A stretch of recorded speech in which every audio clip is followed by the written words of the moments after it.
제가 이렇게 살 줄은 몰랐어요. 직장 생활을 지속하다 보니까 과거에 제가 생각했던 것과는 조금 다르게 살고 있더라고요. 하루를 아무 생각 없이 기계처럼 똑같은 일만 반복하는 거죠. 주위에서 다 원래 회사 생활 참고하는 거다, 원래 그런 거야 라고 이야기하면서 버텼었는데, 그때도 이게 맞나 라는 생각이 가득했죠. 그 당시에는 정말 재밌는 게 없었고, 그나마 퇴근하고 회사 동료들이랑 술 마시면서 하루를 같이 잘 보냈다고 다독였던 거, 그게 가장 큰 재미였던 것 같아요. 근데 지금은 많이 다른 것 같아요. 같은 회사를 다니고 있지만 하고 싶은 것도 많고 해야 할 것도 너무 많아진 상태이죠. 옛날과 가장 큰 차이점은 그 당시에는 아까 말했듯이 기계같이 영혼이 없는 삶을 살았다면, 지금은 진짜 내 인생을 살고 있는 것 같은 느낌인 거죠. 어떻게 보면 과거에 그 시간이 지속했다면 조금 힘들지 않았을까 생각해요. 그래서 오늘은 30대의 기계 같은 삶을 피할 수 있는 방법에 대해 이야기해 보려고 해요. 조금 뻔한 이야기일 수도 있겠지만, 기계 같은 인생을 피하기 위해 제가 했던 것 중 가장 효과가 좋았던 것은 내 주위 사람들 시선대로 살지 않기였어요.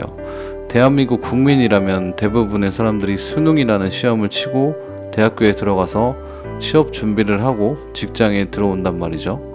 분명히 우리가 상위 0.1%의 학생이 아닌 이상 수능 공부할 때 공부가 재밌고 이걸 꼭 해야지 성공할 수 있다라고 인지하고 한 학생이 없잖아요. 그 시기에는 분명 대학만 가면 내 인생 마음대로 살 생각으로 하죠.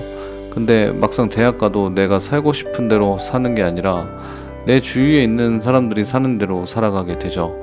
이게 어떻게 보면 고등학교 3년, 대학교 4년 해서 7년은 남들의 시선대로 살다 보니 직장에 들어와도 그 습관이 몸에 배어 있는 거죠. 그래서 머리로는 이게 아닌데 라고 이야기해도 몸에 배어 있기 때문에 자연스럽게 남들의 시선대로 살아가게 되는 거죠. 이게 문제인 게, 남들의 시선대로 살다 보면 시간이 한참 뒤에 결과가 나오다 보니 어디부터 고쳐야 되는 건지 알 수가 없다라는 거예요. 그래서 회사 다니다 보면 꼭 5년 주기로 현타 한 번씩 온다고 하잖아요. 약간 그게 그런 것 같아요. 저도 딱 5년 정도 돼서 대리 되었을 때 이런 현타가 왔었는데, 뭔가 열심히 살았다고 생각했는데 실제로 보면 실질적으로 남는 건 없고 앞으로도 이렇게 살아가야 된다는 것이 약간 두렵고 그랬어요.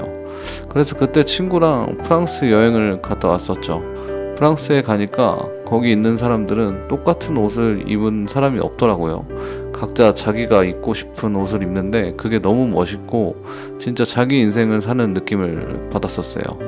여행을 갔다 와서 더 나의 인생을 살아야 된다는 생각이 더 커졌었죠. 그래서 내린 결론이, 회사에서는 남들의 시선대로 살더라도 퇴근 후에는 나만의 생각대로 살아보자였어요. 그렇게 퇴근 후에 여러 가지 일을 하면서 점점 내 인생이 커지기 시작한 거죠.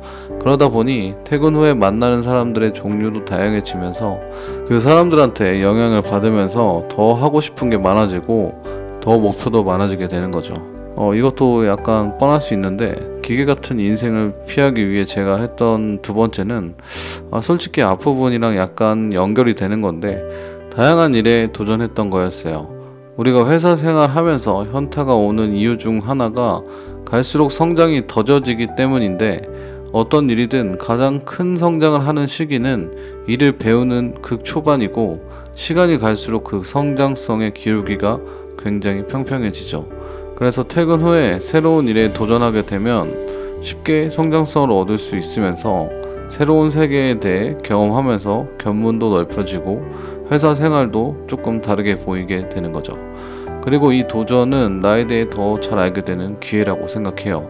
같은 일을 10년 하게 되면 나는 이 직업이랑 나름 잘 맞는 것 같다라고 생각하실 수 있는데, 그건 다른 일을 안 해보고는 판단할 수 없는 거죠. 저 같은 경우도 지금 일이 참 잘 맞는다고 생각했었는데, 이렇게 퇴근 후에 인스타그램이나 유튜브를 하면서 크리에이터의 일이 오히려 더 재밌고 나한테 맞는다는 생각을 하게 되었던 것 같아요. 이런 일을 하면서 광고도 받아보고 협업도 하면서 또 다른 일을 해보면서 이건 나랑 맞고 안 맞고가 더 뾰족해지는 것 같아요. 이러한 과정들을 통해 확실히 나 자신에 대한 이해가 높아지면서 남이 아닌 내가 강해지는 시기가 오는 거죠.